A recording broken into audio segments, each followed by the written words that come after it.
안녕하세요, 세법전사입니다. 오늘은 증여 관련된 얘기를 해보려고 하는데, 자녀가 한 30살 정도에 5억 8천 정도를 증여세 없이 줄 수 있는 방법이 있다라고 하신다면 하시겠습니까? 사실 5억 8천 정도면, 지금 정도면 뭐 지방에 집 한 채 정도 좋은 거 살 수 있으니, 사실 우리나라 정서에 부모님이 자식 결혼할 때 뭔가 해주는 그런 부분들이 있잖아요. 사실 결혼할 때 지가 알아서 가야죠. 부모님한테 받는 게 뭐 자랑은 아니잖아요. 그래도 부모님이 너무 주고 싶다라고 하시니 집 한 채 정도 할 수 있는 금액을 증여세 없이 주는 방법이 있을까를 연구를 하다가 제가 한번, 이거는 이론상의 가정입니다. 근데 만약에 이 영상을 보시고 라고 하시면서 감을 잡는 분도 있으실 수도 있고, 그게 아니라 아씨 뭐 저게 어떻게 되노? 라고 하시는 분이 있을 수도 있습니다. 미성년자 자녀가 있는 경우에는 증여세가 2천만 원까지는 뭐 따로 세금이 없습니다. 그리고 증여세는 이제 10년에 한 번씩 리셋이 되기 때문에 10년이 지나면 다시 또 돈을 준다 하더라도 증여세 한도가 다시 살아난다는 말이죠. 그 말은 즉슨 다시 또 2천만 원을 줄 수도 있고, 또 성인이 됐을 때는 5천만 원까지 줄 수가 있습니다. 자, 그래서 제가 계산을 해봤는데, 일단은 가정을 해보겠습니다. 세금 떼고 연수익률 10%가 되는 주식이나 아니면 코인, 뭐 적금도 가능합니다. 근데 적금 중에 10%짜리가 없죠. 만약에 있다라고 한다면 이 10%를 복리로 한번 계산해 보겠습니다. 우선 태어나자마자 2천만 원을 증여하는 겁니다. 왜? 2천만 원까지는 증여세가 없기 때문에. 그래서 2천만 원이 복리로 10%씩 늘어난다라고 친다면 10살이 되었을 때는 4,700만 원이 됩니다. 거기다가 추가로 2천만 원을 또 증여하는 거죠. 왜? 10년이 지났을 때는 증여세 한도가 리셋이 되니까. 자, 그러면 4,700만 원을 또 10년을 복리로 계산을 합니다. 자, 그런 다음에 20살 성년이 되었을 때는 또 10년이 지나서 증여세 한도는 리셋이 되고, 그리고 성년이기 때문에 5천만 원까지 증여가 가능합니다.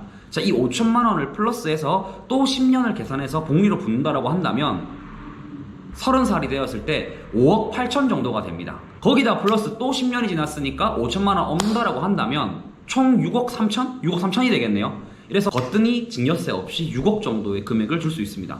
근데 세무사님, 야, 그 말은 좋네, 이론은 좋네. 근데 10%짜리 수익률이 있나요? 그건 이제 대표님들의 몫이죠. 우리나라 주식 보유 비율 평균 일수가 3일이라고 합니다. 그만큼 우리나라 사람들은 성격이 급하다라는 거죠. 그 급한 성격 때문인지는 모르겠지만 인생 한 방을 노리는 분들이 너무 많습니다. 10% 오르는 건 사실 눈에 차지도 않는다라는 말이죠. 그래서 10%는 수익률을 보지도 않고 100%, 200%, 뭐 1000% 이런 수익률만 주위에서 듣고 보다 보니까 10%가 되게 작은 금액인 줄 알지만 충분히 안전하게 투자하면서 10%의 수익률을 낼 수 있는 것들은 많다라고 저는 생각 들거든요.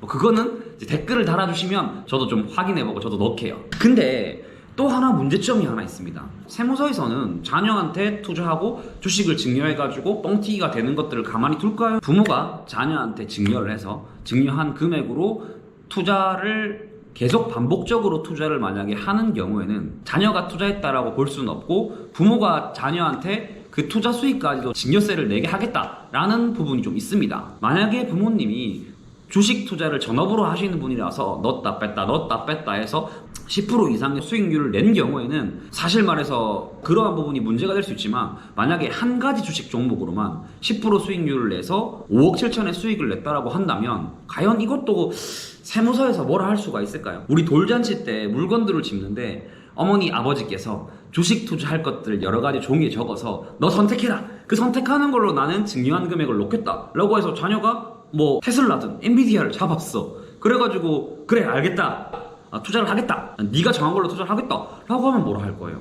근데 이제 이런 것들이 이게 여러 종목들을 바꿔서 간다라고 했을 때는 사실 갓 태어난 아이가 뭘 주식을 알고 차트를 알아가지고 구매하고 팔고 하겠습니까? 이제 이러한 부분은 조금 문제가 되지 않을까라는 게 제 생각. 무튼 말도 안 되는 소리일 수도 있겠지만 주식 한 종목으로 꾸준히 10% 가까이의 수익률을 내는 게 있다라고 한다면 대표님들 자녀한테 투자하십시오. 증여세 없이 줄 수 있는 금액이고, 나중에 나이 들어서 뭐 5억 6억 주려고 하면 증여세 더 많이 나옵니다. 자, 그러니 태어날 때부터 아니면 지금이라도 차근차근 준비하셔가지고 자녀들한테 너희 알아서 살아라 라고 할 수 있게 증여세 없이 주셨으면 좋을 것 같습니다. 지금까지 증여세 없이 자녀한테 5억 7천 줄 수 있습니다 라는 부분으로 얘기를 해보았는데, 혹시나 10% 수익률 꾸준히 올라갈 수 있는 거 있으면 저도 좀 알려주십시오. 저도 한번 해보도록 하겠습니다. 지금까지 영상 봐주셔서 감사하고 다음번에는 다른 영상으로 찾아오도록 하겠습니다. 감사합니다.